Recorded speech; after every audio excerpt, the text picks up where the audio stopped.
Hello everybody and welcome back to Alice in Wonderland by Lewis Carroll. My name is Sascha Cooper and I'm a professional actress based in Brighton in the UK, and I am represented by Dreams Productions Limited. So before I get going, I've got to ask, what do you think of my hat, guys? Is it good enough for a Mad Hatter's tea party? Because that's exactly where we're going to go next. Chapter 7. A Mad Tea Party. There was a table set out under a tree in front of the house, and the March Hare and the Hatter were having tea at it. A dormouse was sitting between them, fast asleep, and the other two were using it as a cushion, resting their elbows on it and talking over its head. Very uncomfortable for the dormouse, thought Alice. Only, as it's asleep, I suppose it doesn't mind.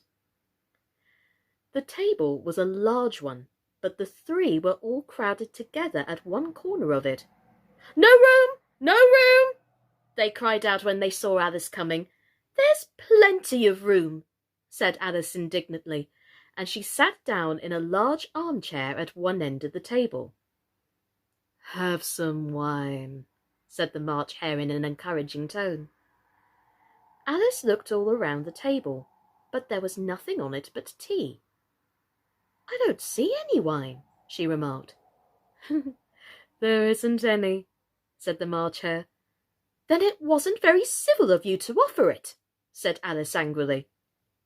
"It wasn't very civil of you to sit down without being invited," said the March Hare. "I didn't know it was your table," said Alice. "It's laid for a great many more than three." "Your hair wants cutting," said the Hatter.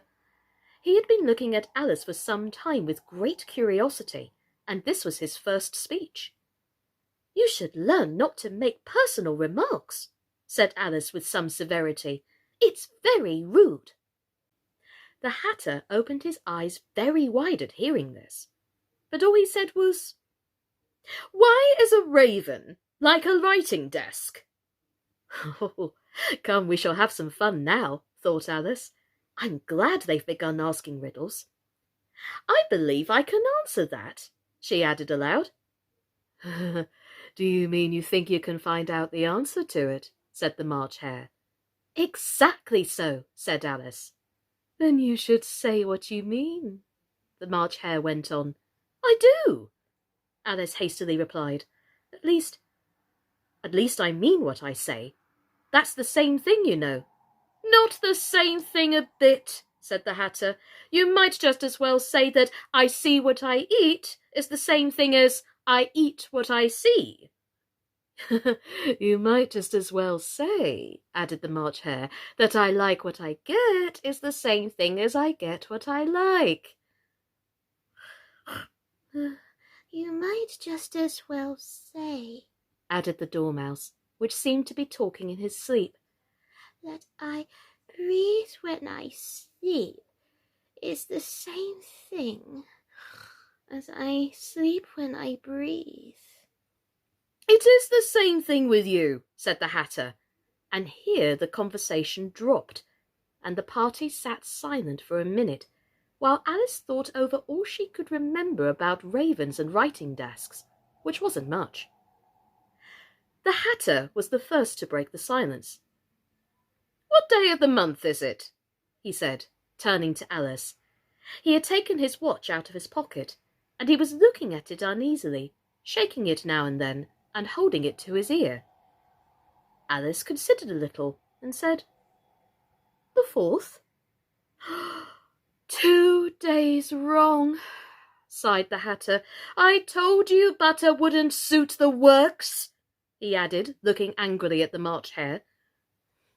"It was the best butter," the March Hare meekly replied. "Yes, but some crumbs must have got in as well," the Hatter grumbled. "You shouldn't have put it in with the bread knife." The March Hare took the watch and looked at it gloomily. Then he dipped it into his cup of tea and looked at it again. But he could think of nothing better to say than his first remark. "It was the best butter, you know." Alice had been looking over his shoulder with some curiosity. "What a funny watch," she remarked. "It tells the day of the month, and it doesn't tell you what o'clock it is." "Of course not," muttered the Hatter. "Does your watch tell you what year it is?" "Of course not," Alice replied very readily, "but that's because it stays the same year for such a long time together." "Which is just the case with mine," said the Hatter. Alice felt dreadfully puzzled.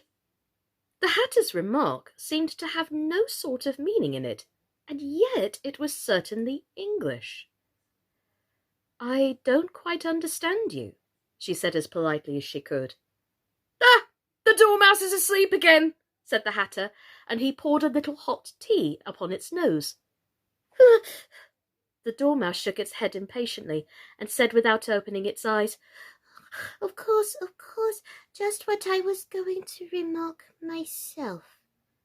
"Have you guessed the riddle yet?" the Hatter said, turning to Alice again. "No, I give up," Alice replied. "What's the answer?" "I haven't the slightest idea," said the Hatter. "Nor I," said the March Hare. Alice sighed wearily. "I think you might do something better with the time," she said, "than wasting it in riddles that have no answers." "If you knew time as well as I do," said the Hatter, "you wouldn't talk about wasting it. It's him." "I don't know what you mean," said Alice. "Of course you don't," the Hatter said, tossing his head contemptuously. "I dare say you've never even spoken to time." "Perhaps not," Alice cautiously replied. "But I know I have to beat time when I learn music." "Ah, that accounts for it," said the Hatter. "He won't stand beating. Now, if you'd only kept on good terms with him, he'd do almost anything you liked with the clock. For instance, suppose it were 9 o'clock in the morning, just in time to begin lessons. You'd only have to whisper a hint to time, and goes round the clock in a twinkling. 1:30, time for dinner." "I only wish it was," the March Hare said to itself in a whisper. "Well, that would be grand, certainly," said Alice thoughtfully. "But then I shouldn't be hungry for it, you know." "Not at first, perhaps," said the Hatter, "but you could keep it to 1:30 as long as you liked." "Is that the way you manage?" Alice asked. The Hatter shook his head mournfully. "Not I," he replied. "We quarrelled last March, just before he went mad, you know," pointing with his teaspoon at the March Hare. "It was at the great concert given by the Queen of Hearts, and I had to sing 'Twinkle, twinkle, little bat, how I wonder what you're at.'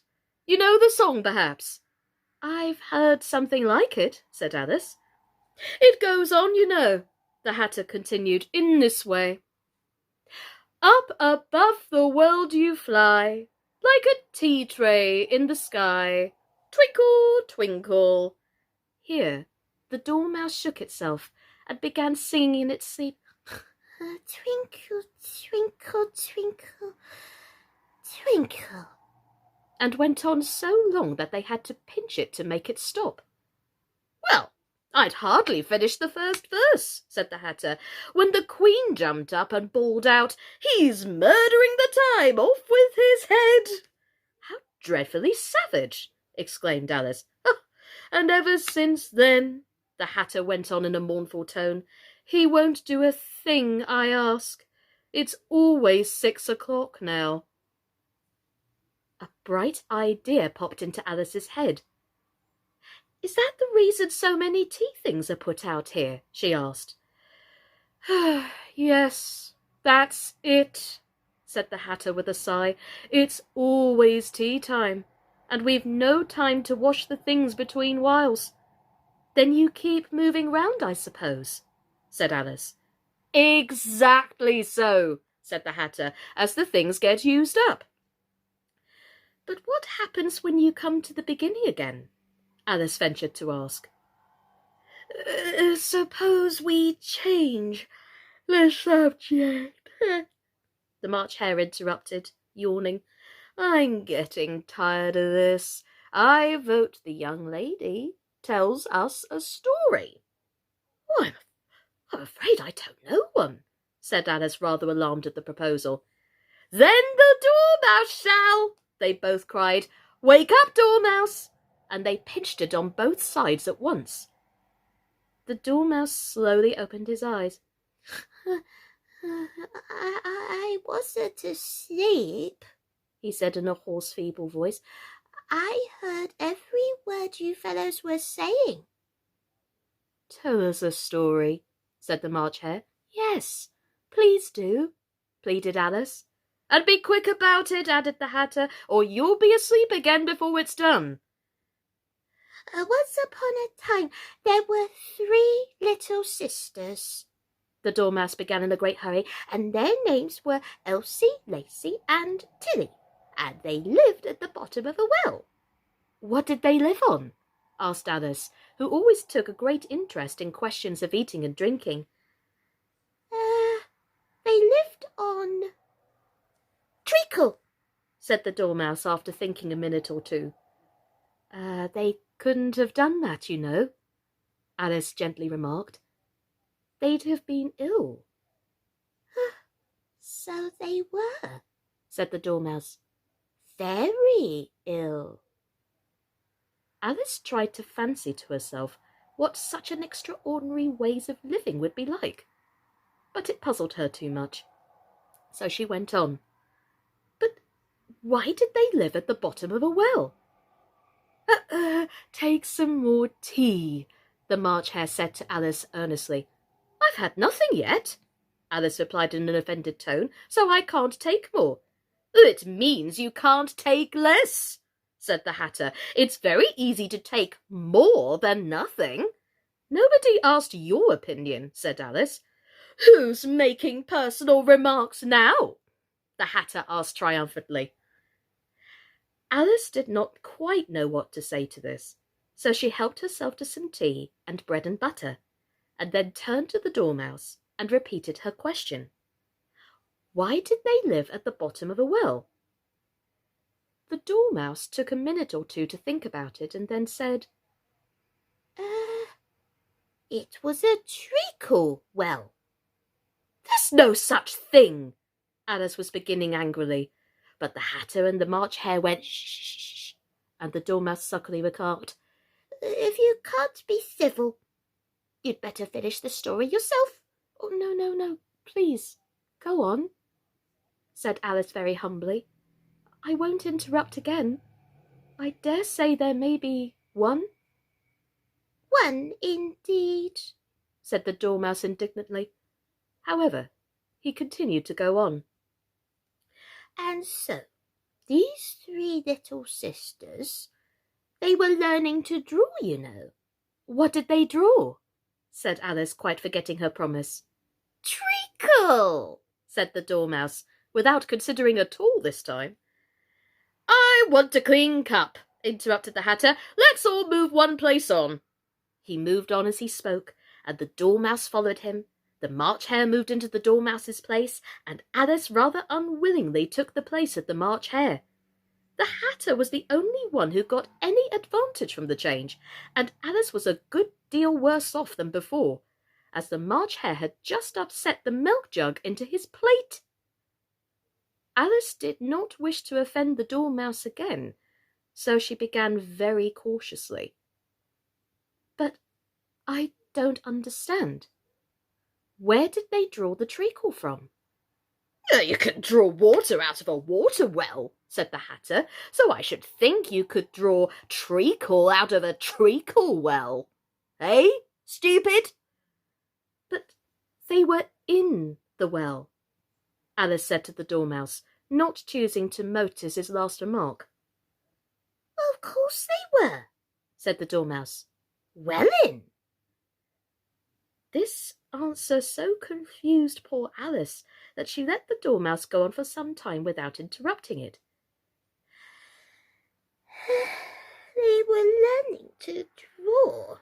the Dormouse went on, yawning and rubbing its eyes, for it was getting very sleepy. And they drew all manners of things. Everything that begins with M. Why with an M? Asked Alice. Why not? Said the March Hare. Alice was silent.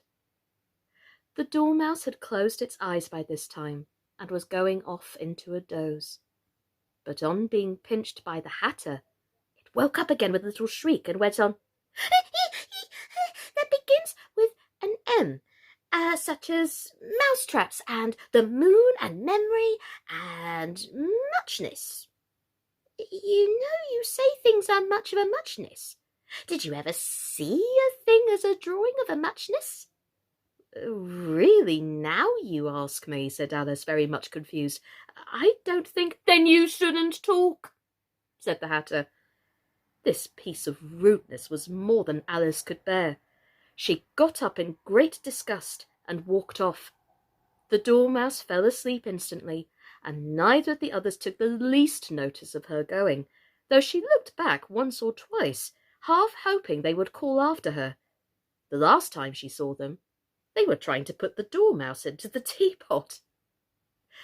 At any rate, I'll never go there again, said Alice, as she picked her way through the wood. It's the stupidest tea party I ever was at in all my life.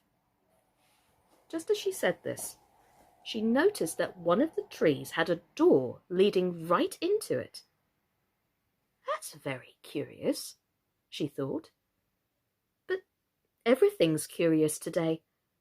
I think I may as well go in at once. And in she went. Once more, she found herself in the long hall and close to the little glass table. Now I'll manage better this time, she said to herself, and began by taking the little golden key and unlocking the door that led into the garden. Then she went to work nibbling at the mushroom. She had kept a bit of it in her pocket till she was about a foot high. Then she walked down the little passage, and then she found herself at last in the beautiful garden, among the bright flower beds and the cool fountains. Yay for Alice! Yay! About time she got into the garden, don't you think, guys? Anyway, I cannot wait till tomorrow. She's now got into the garden. What do you think is she going to find in the garden? Let me know in the comments below. And yet again, guys, if you know the story, you know what to do. Put down, I know, and shh emoticon. The rest of you, let your imaginations run wild. Let your mind wander. Go into your own wonderland and let's see what sort of suggestions she could find there. Until next time, everybody, my name's been Sascha Cooper, and this has been Alice in Wonderland by Lewis Carroll. Please continue to subscribe and share this channel out. We really do appreciate your support. Thank you for listening and watching. Take care. Bye-bye.